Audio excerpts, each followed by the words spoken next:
ప్రభు మనలను ప్రేమించి మనమందరం ఈ రీతిగా కలిసి ఈ మరి ఒకసారి మనం ఇలాగా స్తుతించడానికి ప్రభు మనకి ఇచ్చిన మంచి సమయాన్ని బట్టి ప్రభువుకు మహిమ కలుగును గాక. ఆమేన్. మంచిదండి, రండి మనం కలిసి దేవుని వాక్యాన్ని ధ్యానిద్దాం. కోరహ కుమారులు రచించిన కీర్తనలో 42వ అధ్యాయము, కీర్తన గ్రంథం 42వ అధ్యాయం 1వ వచనం. దుప్పి నీటి వాగుల కొరకు ఆశపడినట్లు దేవా నీ కొరకు నా ప్రాణము ఆశపడుచున్నది. ఆమేన్. భక్తులు ఈ మాట సెలవిచ్చటంలో ఒక శ్రేష్టమైన విషయం ఉంది. వాళ్ళు అంటున్నారు, ఒక దుప్పిని తీసుకున్నారు, దుప్పి నీటి వాగుల కొరకు ఎలా ఆశపడుద్దో యెహోవా నీ కొరకు నా ప్రాణం ఆశపడుతుంది అన్నారు. నిజమే, దేవుడు వాళ్ళ జీవితంలో చేసిన గొప్ప కార్యాలు.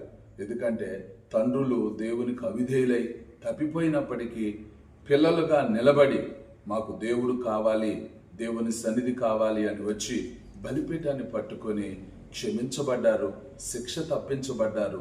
కనుకనే దేవుని చూడాలని, దేవుని మందిరాన్ని చూడాలని, దేవుని పట్ల అలాంటి తృష్ణ, అలాంటి ఆశ కలిగి ఉన్న భక్తుల వలె మనము కూడా ఉందుముగాక. మనకు అట్టి విశ్వాసం దయచేయునుగాక.